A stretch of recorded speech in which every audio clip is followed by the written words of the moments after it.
fight? No. You rise to the occasion.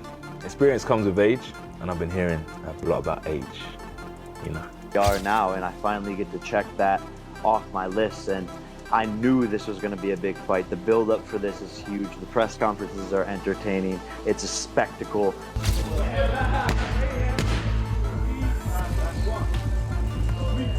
With only 17 days remaining until the Anthony Joshua vs. Jake Paul clash, the tension continues to build as both fighters test their limits. Training has reached its most intense phase, with Joshua refining his power, timing, and footwork, while Jake pushes himself through demanding conditioning to stay competitive. At this point, every workout counts, and the mood surrounding the bout grows heavier as the countdown moves closer. And I have nothing but love for him, but I'm going to knock him out respectfully, and you know, we can hug and kiss afterwards. Specifically kiss. Anthony Joshua's training camp for his fight against Jake Paul is now fully underway, and this time it represents a major change as he has switched camps.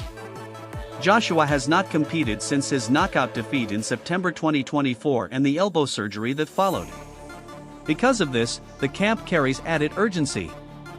Reports suggest he is focusing on conditioning, technical drills, footwork, and ringcraft while working with Usyk's coaches, aiming to step into the fight sharper and more intelligent. Joshua admits the adjustment is meaningful. Training in a new environment has challenged him more than before, physically and mentally. He is using this period to rebuild confidence, sharpen his strengths again, and seriously prepare for what could be a high-stakes return.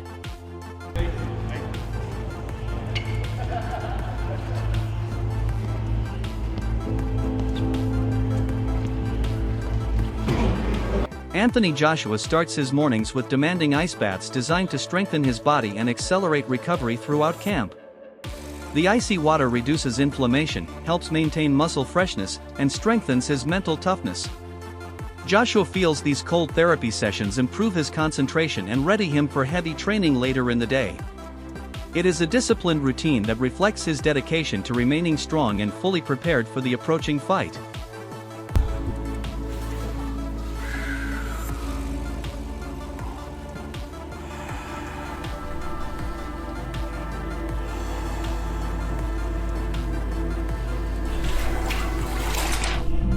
Anthony Joshua places himself in a training setting defined by discipline, accuracy, and constant improvement. Surrounded by seasoned coaches whose systems are built on sharp technique and strategic thinking, he approaches every session with intent. His drills are aimed at tightening offensive flurries while developing a defense that reacts instantly. Coaches closely track his rhythm, foot positioning, and punch selection, urging him to move beyond old patterns. Those watching from ringside observe how seriously he takes every adjustment. Rather than depending on raw power, he focuses on improving his grasp of angles, range, and counters. His movement grows more controlled as he shifts between defensive slips and crisp counterpunch combinations. The environment inside the camp pushes him to develop not only physically, but mentally, refining his instincts for the unpredictable moments that shape heavyweight boxing. I do know, Simon. I think he's at that stage of his career where he's trying to rediscover a little bit of that confidence. He's gone to Alexander Usyk, where we're hearing reports he's out there training with Usyk and the team, trying to pick up something, trying to rediscover something. That's very strange, Paul.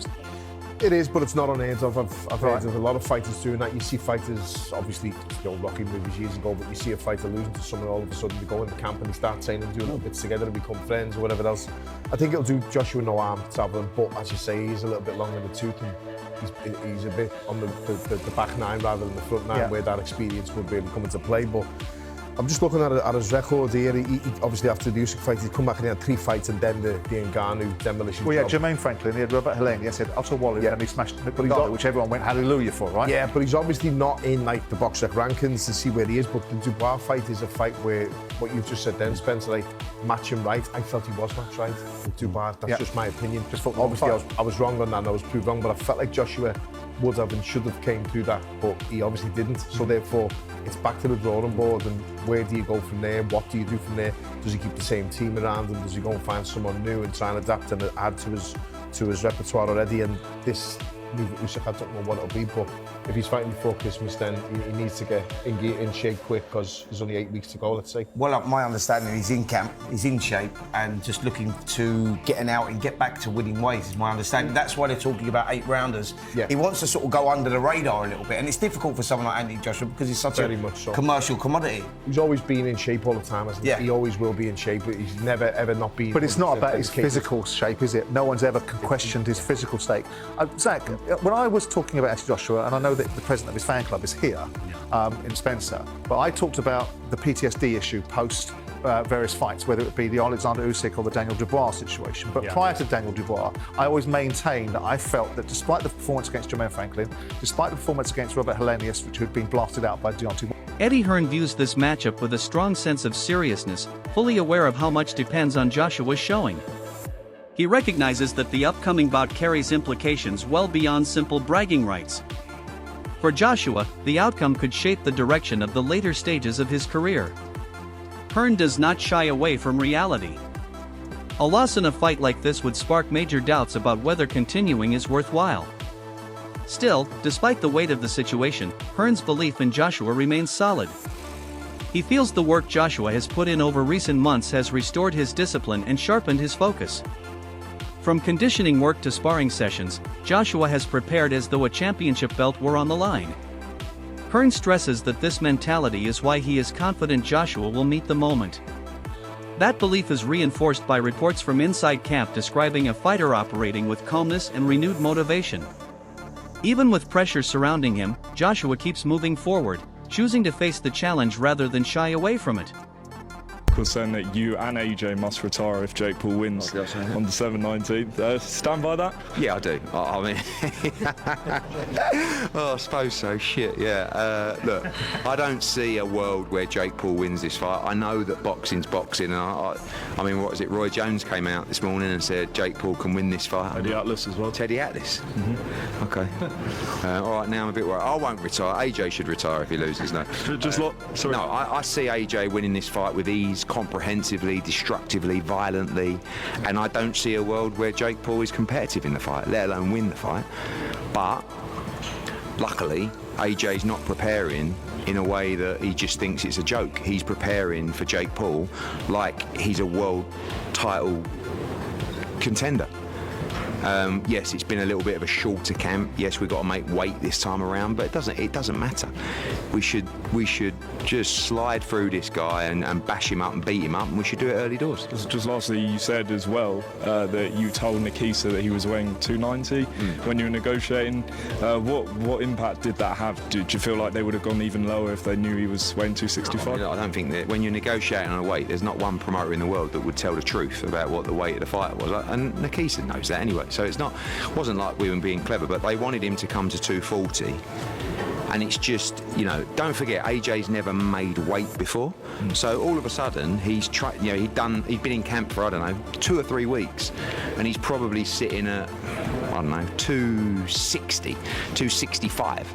And it's like, you got to make 240. One factor behind Joshua's strong confidence is the quality of sparring partners he has brought into camp. Video shows him exchanging punches with elite heavyweights who each bring different qualities into the ring. Jared Anderson, recognized for his explosive strength and non-stop pressure, forces Joshua to remain defensively sharp. Anderson challenges every reaction and capitalizes on slow movement, requiring Joshua to stay focused from the opening bell through the final second of every round. Frank Sanchez presents a completely different test with his technical approach. His smooth movement, ability to slip shots, and maintain balance pushes Joshua to adjust. When facing Sanchez, Joshua must react quickly, refine his footwork, and manage exchanges with greater strategy. These sparring rounds go beyond physical demands. They place Joshua in scenarios that resemble elite-level competition. Each partner applies pressure Jake Paul has never encountered. The variety of styles allows Joshua to build a well-rounded approach, centered on timing, precision, and the ability to change tactics instantly. Jake Paul is being dwarfed by these way bigger heavyweights like Jared Anderson, Frank Sanchez, and Lawrence Okolie. Okolie is like 6'4.5", 6'5", and these guys are like 6'3", 6'4", probably. So now Jake Paul is the one that's smaller. So, first of all, I will give credit to Jake Paul. Clearly, he's a person who is taking his career seriously. These are quality sparring. I mean, a real boxer, because people say he's not a real boxer, but a real boxer would be using the same guys in their sparring camp. In fact, I just told you Joshua used Lawrence Okoli. I don't know if he sparred with Anderson or Frank Sanchez, but these are all regular ranked heavyweights. So credit to Jake Paul for that. And I mean, he's going to need it. Joshua is a different breed to, like, you know, a Mike Perry when it comes to boxing. Different frame, different size. In case you didn't believe me, right? Jake Paul, this is what MVP Promotions posted. So Jake Paul top sparring, right? Heavyweights. And here's some pictures of Joshua with Lawrence Okoli. And again, Joshua, a big dude, but you see Lawrence Okoli, and he probably was cruiserweight back then. I mean, I don't know exactly when this picture was taken, but he's only like an inch shorter than Anthony Joshua. And now, as he's moved up to the full heavyweight, he has filled out more. You see, he looks even bigger than when he was a cruiserweight. Now, I gotta research it, but I want to say I thought Lawrence Okoli. Tony Jeff examines Jake Paul's journey from the viewpoint of someone who has observed his steady improvement over several years. He admits that Jake entered boxing with limited ability, but slowly accepted the dedication required to become capable. Jeffer points to progress in Jake's fundamentals, especially his punching technique, distance control, and training discipline. He praises Jake for turning to experienced coaches and pushing himself well beyond what many expected from a beginner. According to Jeffer, those who say Jake has not evolved simply have not followed his development. You get older. Now, a problem for Anthony Joshua is his activity. He's only fought twice in 2 years, and one of them he got knocked out off Daniel Dubois. That was his last fight, and a lot of people say you can only judge a fighter's quality from their last fight. And then the fight before that was a win, but it was a win against Francis Ngannou. Francis Ngannou, if you know, he was the UFC heavyweight who's not a real boxer, and he only had one fight before that boxing fight, what he lost as well. So that's his activity in boxing. Now, Jake Paul, on the other hand, looking at his box rec, he's had 6 fights since 2023, and one of them was against Mike Tyson. But we all seen what happened in that fight. Mike Tyson was well past his prime. Where Anthony Joshua, on the other hand, is, well, I'm not going to say he's coming into his prime, because he had some great wins earlier on in his career before he lost to Usyk twice. And by the way, when he did lose to Usyk, the last one was a split decision. It was a pretty close fight. So now this fight is matched, and I just want to look at the tail of the tape. Now, looking at the age difference, we've got 28 years old compared to 36 years old. So I guess the advantage there goes a little bit towards Jake Paul. 28-year-old is better than a 36-year-old. But that being said, we've got talking about experience and everything else. What comes with being 36 years old at Anthony Joshua's level. And then, like I mentioned, the heavyweights kind of seem to prime a little bit older. They'll come down to the height and the weight. This is the big one. 6'1" versus 6'6". 200 pound versus 252 pound. We've got a 252 pounder in Anthony Joshua. The reach advantage is a lot, which we would expect. Amateur fights, we can see that Jake's only had one, where age is at 43, but 43 of them are included at the highest level, Olympic level. And yes, he won the Olympic bloody gold medal, if I don't need to remind you. Now, in the pro record, Jake Paul has had 13 fights, lost 1. AJ has had 28 fights, and he's lost 4 with 25 KOs. And the one person that Jake Paul lost to was Tommy Fury. Now, can we compare Tommy Fury with Anthony Joshua? Not at all. It's like night and day. So now I'm going to talk about the rules of this fight, and I'll give you my prediction, which is going to shock a lot of people after this. So, what are the rules? The bout will take place at a heavyweight, obviously. It's going to be 8 3-minute rounds. You might think, well, that's better for Jake Paul, and I'm thinking, not really. It's better for Anthony Joshua, because he's just going to go all out for them 8 3-minute rounds. And imagine that, Anthony Joshua blasting at you, 6'6", whatever he is, 250 pounds, throwing big bombs at you. Anyway, both fighters will be using 10-ounce gloves for the duration of the contest. Why have they got that? It says both fighters will be wearing 10-ounce gloves for the duration of the contest. What do you expect? Them to take them off halfway through? Chael Sonnen analyzes the situation with direct honesty, questioning whether Jake is showing admirable bravery or stepping into something far beyond reason. Sonnen respects Jake's readiness to face opponents who appear unreachable, but challenges the logic of selecting someone with Joshua's size and knockout strength. He explains that courage becomes dangerous when preparation cannot equal the task. Risk-taking is commendable, but uninformed risks are hazardous, particularly in a sport where a single moment can change everything. Excuse me. My first thoughts was, this guy's crazy. Not gonna lie.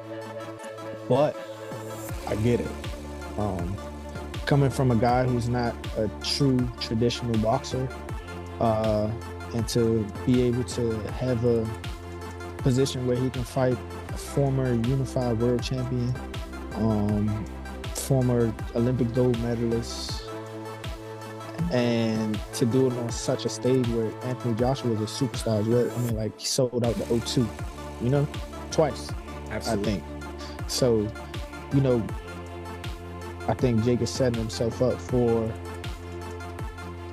you know, a huge spectacle, and which is, you know, kind of smart. If you're gonna go big, why not go to the highest, like the highest of the mountain? Why not? And I get it. That's what you call business right there. And I've seen a lot of guys calling them out, from like Gabe to, you know, other guys who are boxers. Yeah, like guys who actually beat them. But why would he settle for those guys when he could fight Anthony Joshua? So I think that's, you know, I think that's smart. I think that's super smart. Smart is one thing. What do you think happens in the ring, though, champ? I think he gets hurt, for sure. I think he gets obliterated. Something close to like Francis Ngannou.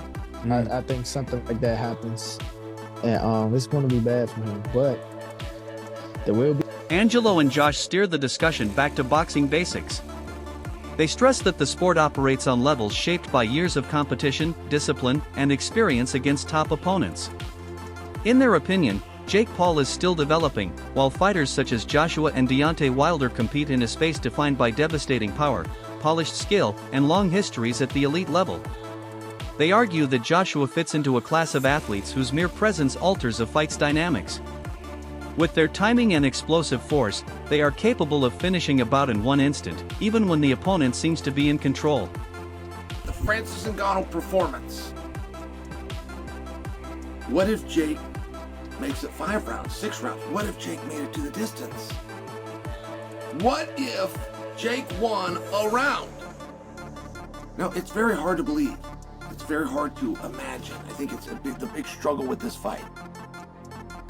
I cannot, off the top of my head, produce a fight for you in any form of unarmed combat that drew, that was exciting, where the audience did not have a reasonable expectation, an expectation to some degree that, well, if he does this or that, there is a way for this guy to win. And it's usually pretty easy to do because nobody knows anything about fighting.